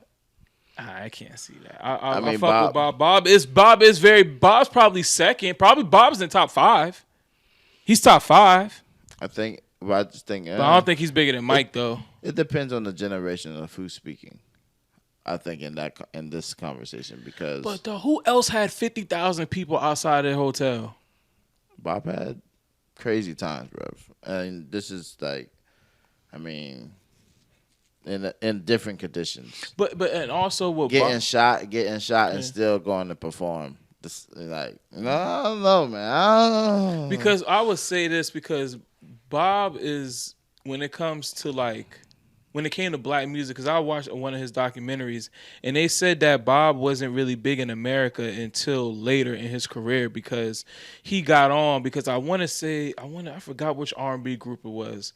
I don't know. I think it was Earth, Wind, and Fire. He came on. He started going and doing shows with Earth, Wind, and Fire, and that's how he got broke and introduced to the black audience of America. Well, I think he was in America already. I mean, he was doing tours in Europe. Yeah, because he was big. Of course, he was huge in Jamaica and shit in England, in London and shit. Yeah. But I mean, sold out concerts. I remember. In Africa, also. I'm talking about his American black audience. Yeah, but that's what I'm saying. Like it's just he touched so many other continents first before stepping to the States. I think it's a different path. That's what I'm saying. Like it's you gotta just kind of the conversation has to be with the elder. I feel like to have that kind of conversation because they was able to see, grow up through Bob to see Jackson grow up to be Michael Jackson. You see what I'm saying? But nothing. I don't think anything bigger was Mike than the '80s, bro. But really, the '80s and '90s, like the '70s. I mean, his whole life, like he's been on since the '70s. That's what I'm saying. So that time to be able to have that full spectrum of a conversation, I couldn't have with somebody in their like 30s or 40s. And then Bob died early, and Mike was still able to go. Facts. But that was a funny conversation. I'm like, Ronaldo is never gonna be bigger than Jordan, bro. Sorry. Y'all can just let that go. I understand soccer is the most popular sport in the world, but no. Michael Jordan is revered on every continent. Yeah. Like every single continent, bro. It's nothing to be talking about, bro. That nigga got courts all over the world. Michael, like he literally builds. That's what I'm saying. The logo in itself, you slap that logo anywhere, people know who that is. Melo got a few of them too. Yeah, I know he got one in Puerto Rico. Mm-hmm. Yeah. But of course he's with Jordan, so it's kind of you see what I'm saying? It's just Hey man, what y'all think about this fucking Kanye West and Chris Paul shit, man? Clown shit. Goofy. That's all I got to say. Goofy as fuck. Dog, that shit's so jokey, bro. That shit's so jokey. Like this nigga just be coming out just say, "Oh yeah," and another thing. This nigga Chris Paul fucked my wife. It's like, bro, who the fuck even asked you that shit? Like, nigga, why are you telling us this? Yeah, I ain't got no. I got no brand for it. I got no. That shit is fun, man. That shit hell, bro. He's a madman. I don't get it. I got no more. I'm not giving Kanye no more burn. And then there was like a picture of Drake and all his friends wearing Chris Paul jerseys in September. Like, all that shit just jokey, man. All that shit jokey. Goofy. Like, man, why y'all doing this, man? If he did it or if he did, I don't know. Goofy. Probably did though. I ain't gonna lie, he probably did. I just ain't got no words, man. Like I'm overdue, man. Like I said the last time, that was gonna be the last time I spoke on that, man. For real. So like, I ain't got no. Okay. It is what it is, bro. It is what it is with that nigga, bro. But yeah, man. We got anything else before we get up out of here, man? Nah, man. I'm calm, bro. It's cool, man. Yeah, man. As always, man. You know. Thanks to the supporters, man. Continue to subscribe to us on YouTube, SoundCloud, Apple. Everybody in the city doing their thing. Shout out to y'all. Y'all continue to be safe out here. It's the fourth quarter. Yes, sir. Move smart. Do smart things. Don't let the negative energy fuck with you. And stand on your shit, man. Don't let people make you feel guilty for exposing their bullshit neither. Fact. There's a lot of people who are good at making you feel guilty for feeling bad for some shit that they know they did that was wrong. Don't fall into that trap. Stand on your shit. If you know they did some bullshit and they warranted a response from you, stand on your response, bro. It's okay. They will be all right. Words from old Mike Lowry. Real shit. Yeah, no, there's a lot of professional people out here who are good with that. Facts. They'll make you feel bad for, telling them, hey, bro, that was some bullshit that you did. Hey. Yeah. Speak your truth. Facts. Sometimes truth hurts. But it gotta be said. But yeah, man. Like I always say, man, shout out to y'all. Appreciate y'all as always. Big up. And, every week, man, like we say every week, if you hear anything on this show, you hear something that gets you in your feelings, you feel some type of way, always remember, we're just the messengers. We out. For sure.